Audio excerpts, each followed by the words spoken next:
Uma chacina em São Paulo. 5 mortes que pararam o Brasil esta semana. Todas as vítimas são da mesma família. A polícia aponta Marcelo, um adolescente de 13 anos, como culpado. Ele também morreu. Em entrevista exclusiva ao Fantástico, um tio do menino conta como era a vida dos parentes. E diz que não consegue acreditar na culpa do jovem que os mais chegados chamavam de Marcelinho. A reportagem é de Alain Graça, Guilherme Bellarmino e Valmir Salar. Rua Dom Sebastião, 42, Vila Brasilândia, zona norte da capital paulista. Dentro destas duas casas que ficam no mesmo terreno, foram encontrados os 5 corpos da família Pesseguini. Eram pessoas que não eram muito extrovertidas, mais tranquilas, tom de voz moderado, enfim, muito educadas, respeitosas. Neiva Damasceno é médica e professora de pneumologia pediátrica na Santa Casa de São Paulo. Nesta entrevista ao Fantástico, ela conta que atendia Marcelo, um menino suspeito de matar toda a família, desde que ele tinha 1 ano e 4 meses. A última vez que a senhora atendeu o Marcelo, quando foi? Há cerca de 2 semanas. E como é que ele estava? Ótimo, como sempre. Marcelo, que fez 13 anos em junho passado, tinha uma doença genética, a fibrose cística, que costuma levar a uma morte precoce. Apesar de os tratamentos terem avançado, ela ainda não tem cura. Ela é uma doença que acomete todo o organismo, mas principalmente o pulmão, porque ela acarreta a produção de uma secreção muito espessa. Qualquer criança que nasceu a partir do ano 2000, ela já tem uma expectativa de vida de pelo menos 40 anos. Marcelo se consultava na Santa Casa de 6 em 6 semanas e tinha uma rotina diária de tratamento.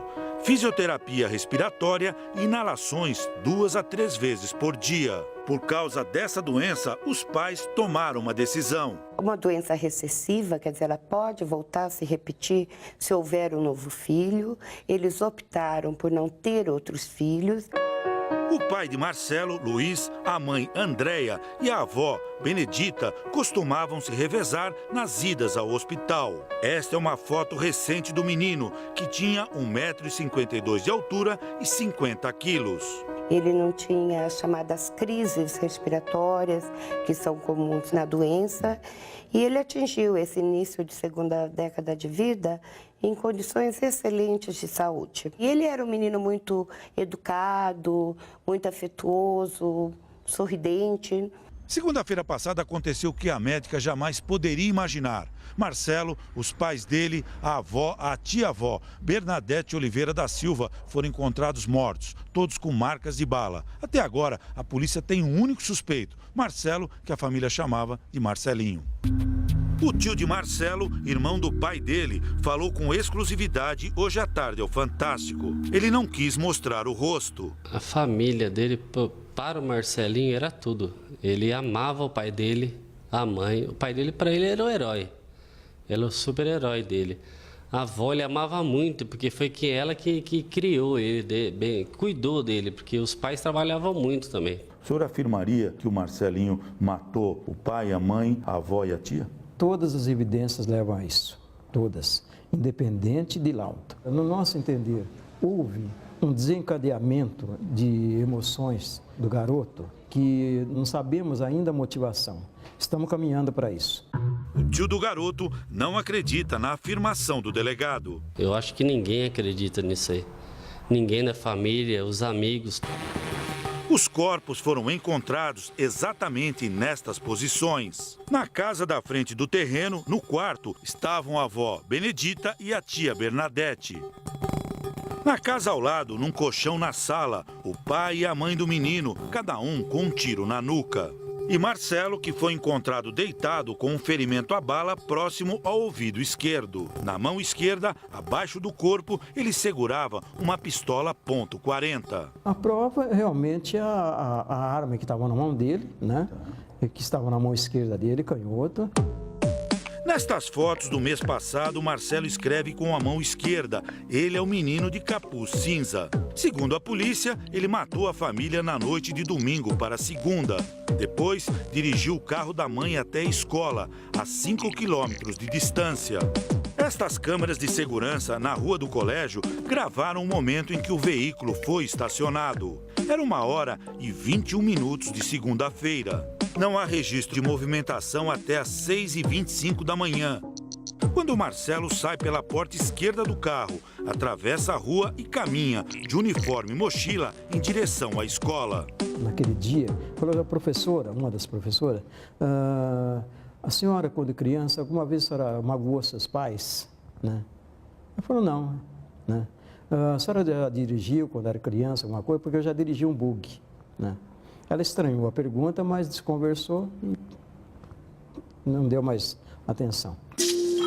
De acordo com o melhor amigo, Marcelo Pesseguini disse na segunda-feira que aquele seria o seu último dia na escola. Esse amigo contou que não deu importância porque Marcelo já havia falado isso outras vezes e revelado um desejo, ser matador de aluguel. Ele estava sempre comentando que iria matar os pais, né?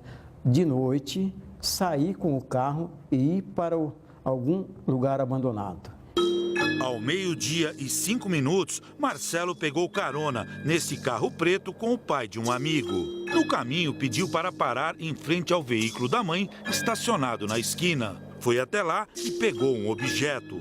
Ele deve ter deixado a arma do crime no carro e quando ele passou por lá de carona, ele foi lá, pegou a arma do crime e retornou. No carro da mãe, a polícia encontrou luvas de plástico. A carona de Marcelo terminou na porta da casa dele. Ele fala o seguinte, o pai do colega dele, quer que eu aperte a campainha? Não, eles estão dormindo. O delegado tem uma suspeita. Quando ele voltou, viu os pais mortos, aí falou assim, o que eu fiz? Deve ter caído na realidade e tomado aquela atitude de tirar a própria vida. Quando a senhora soube dessa tragédia, como é que a senhora recebeu? Confusa, assustada, chocada. Para mim, ele era uma criança, então, uma doce criança. Como é que a gente pode atribuir um fato tão horrível a essa criança? Segundo a polícia, o menino aprendeu a atirar com o pai e a dirigir com a mãe. É tudo mentira, meu irmão era uma pessoa muito coerente enquanto a isso. O menino nunca mostrou também interesse em nada disso, tanto a dirigir quanto a mexer com armas.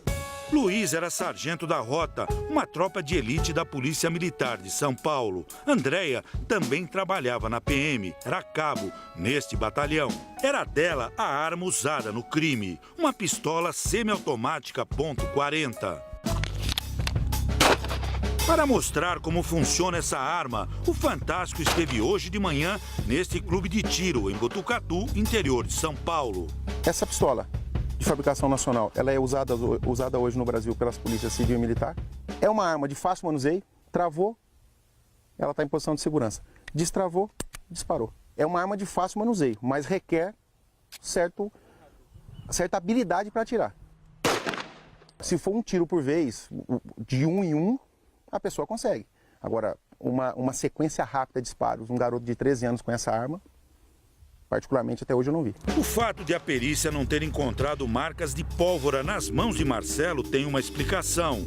Segundo a superintendente da Polícia Científica de São Paulo. A explosão de resíduos que vai, dependendo da distância da vítima, para cima da vítima, para a roupa da vítima, para as mãos do atirador, para a roupa do atirador. Num revólver, isso é muito, porque o revólver é uma arma aberta. Já uma pistola, ela é feita para esse resíduo não sair. A pessoa pode ter disparado, mas não necessariamente ele dá um resultado positivo. Para considerar o crime esclarecido, a polícia ainda precisa de algumas confirmações. Por exemplo, os pais de Marcelo realmente tinham um bom relacionamento? Eles não vinham sofrendo ameaças de criminosos ou de policiais corruptos? Os parentes do menino estavam dopados quando foram mortos? E qual foi a ordem dos assassinatos? Pelas manchas no corpo do sargento Luiz Pesseguini, os legistas estimam que o pai pode ter morrido até 10 horas antes do restante da família. Este psiquiatra forense do Hospital das Clínicas de São Paulo sugere muito cuidado nas investigações. É muito atípico e é muito estranho pelo fato de não ser comum uma criança matar a família toda. e se matar na sequência. Independente de provas, independente de evidências de perícia, etc., já recomenda-se muita cautela, né? Porque é o raro do raro do raro. Marcelo usava como imagem de seu perfil em uma rede social a foto de um personagem de videogame, este assassino encapuzado. Com os indícios apontados até agora pela polícia, o que dá para dizer sobre a personalidade do jovem? A rigor, você não pode afirmar que uma criança seja psicopata, porque a personalidade dela não está completamente formada ainda. Com o que a gente tem até hoje, o que dá para dizer é que é muita irresponsabilidade afirmar algum diagnóstico para esse menino nesse momento. Na próxima semana, devem ser divulgados laudos que podem responder à principal dúvida. Por trás desse sorriso, existia um assassino capaz de matar 4 parentes, inclusive os próprios pais? Se confirmar essa tragédia e ele sendo o responsável. O maior desafio que eu já vivi na minha vida. Por quê? Não há relato de uso de drogas, de anormalidade de comportamento. É como se amanhã eu acordasse, pegasse um revólver e saindo promovendo uma chacina. Ou qualquer criança normal, adolescente, pudesse acontecer isso a qualquer instante. E eu acho que isso é assustador. No Dia dos Pais do ano passado, Marcelinho fez uma surpresa para o sargento Luiz. Uma cartinha lá escrita lá com um bilhete e um presente para o pai dele. Pai, você é o melhor pai do mundo inteiro. Eu sempre vou te amar. Um grande beijo e feliz Dia dos Pais.